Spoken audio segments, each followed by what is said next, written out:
नमस्ते।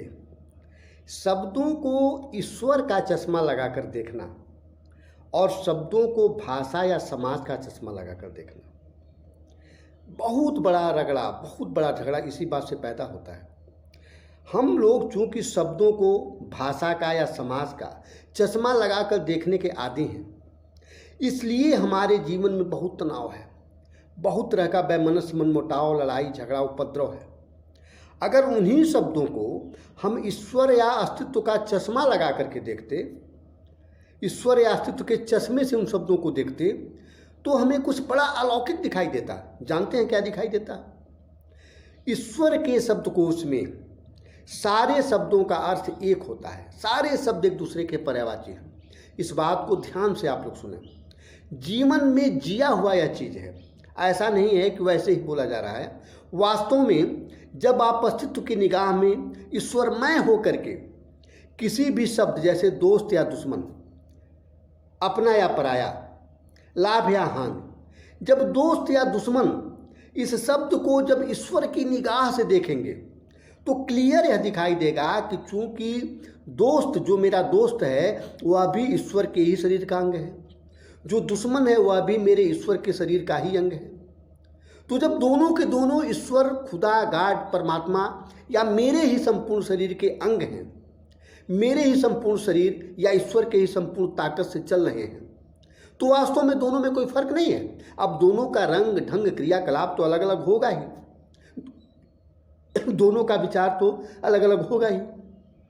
अब लेकिन वहीं जब हम उन दोनों शब्दों को भाषा का चश्मा लगाकर देखेंगे तो दोनों में बहुत बड़ी दीवार, दोस्त कुछ और महसूस होगा, दुश्मन कुछ और महसूस होगा।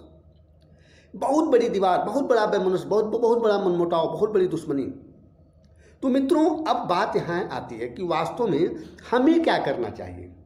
हम समझदार हैं, धार्मिक हैं, पढ़े लिखे लोग हैं, जीवन को अच्छे रास्ते पर ले जाना चाहते हैं, जीवन की कठिनाइयों को हल करना चाहते हैं, जीवन के समाधान को और सुंदर समाधान देना चाहते हैं, तो हमें करना क्या चाहिए?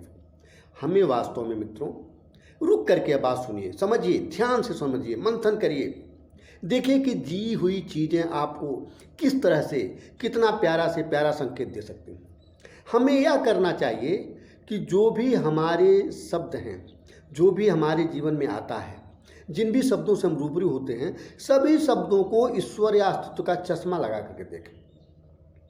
हम दोनों शब्दों को, हम सभी शब्दों को ईश्वर की कसौटी पर, ईश्वर के विलायक में डाल करके, ईश्वर के अमृत में डाल करके देखें, तब देखें दोनों का स्वाद क्या होगा। दोनों का स्वाद एक जैसा हो जाएगा और इससे हमारी बहुत बड़ी समस्या, बल्कि यूँ कहिए सारी की सारी समस्या हल होगी इसी से कि अगर जो हमारे जीवन में शब्द आते हैं, जो परिस्थितियाँ आती हैं, परिस्थितियाँ से ही शब्द पैदा होता है। तो जो जो परिस्थितियाँ हमारे जीवन में आती हैं, उन परिस्थितियों से जो शब्द होते हैं, अब शब्द क्या है? किसी ने गाली दे दिया, यह भी शब्द है, या किसी ने सम्मान में दो चार बातें बोल दी, यह भी शब्द है।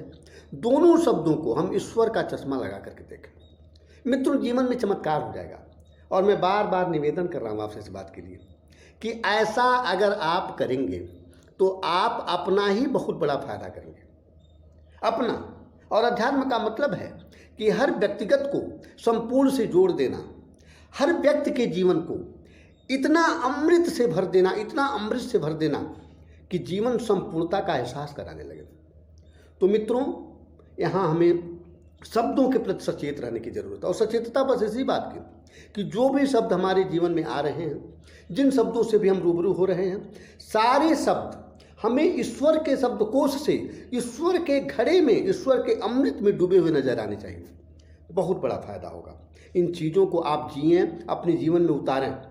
ऐसा करना आपके जीवन को अलौकिकता से भर देगा, सारी समस्याओं से छुटकारा देगा, बहुत सारी अनियमितताओं से आपको छुटकारा, इसमें कोई दो राय नहीं। मित्रों, इन बातों को जरूर जीवन में उतारें। यह बहुत ही परिवर्तन करने वाली बात है। आपके जीवन को, जहाँ जितना परेशानी से आपने अपने जीवन को भर रखा है, उन सभी परेशानियों से मुक्ति दिलाने वाली बात है। बस यही कि हमें हर चीज़ को, हर शब्द को, हर परिस्थिति को ईश्वर के चश्मे से देखना है। मित्रों, नमस्ते।